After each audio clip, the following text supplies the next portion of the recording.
बिस्मिल्लाहिर्रहमानिर्रहीम।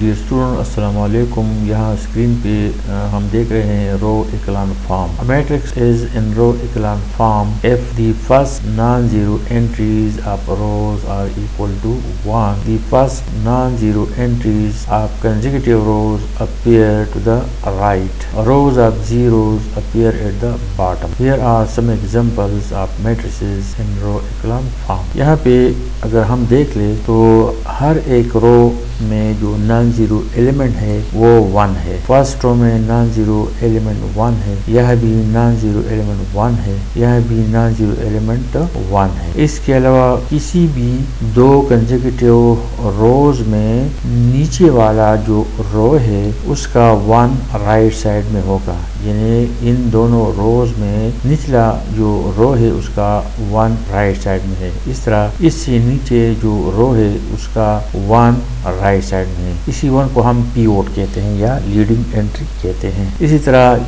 इसी रो में फर्स्ट नॉन जीरो एलिमेंट 1 है, यहाँ भी 1 है और यहाँ पे नहीं है। इसी रो में नॉन जीरो एलिमेंट 1 है, यहाँ भी 1 है और यहाँ भी 1 है। ऐसा नहीं है कि यहाँ पे जो नॉन जीरो एलिमेंट है वो 2 हो 3 हो, हर एक रो में जो नॉन जीरो एलिमेंट है वो 1 है। और कोई से दो कंसेक्यूटिव रोज में नीचे वाला जो रो है उसका 1 राइट साइड में होता है, यानी इसी रो में ये 1 और इसी रो में ये 1, तो निचला वाला जो है वो राइट साइड में होता है। इस तरह इसका और इसका जो इन दोनों में जो नीचे वाला रो है उसका 1 राइट साइड में है। और the first non-zero entry with the consecutive rows appear to the right, वो तो क्लियर हो गया। the first non-zero entries of rows are equal to 1, ये भी क्लियर है कि हर एक रो में जो नॉन जीरो एलिमेंट है वो हमेशा 1 होगा। rows of zeros appear at the bottom, और जिस रो में जीरोस हो वो आखिर में होता है। तो ये तीनों रोज, ये तीनों मैट्रिसेस इक्लान फॉर्म में है। और अगर हम देख ले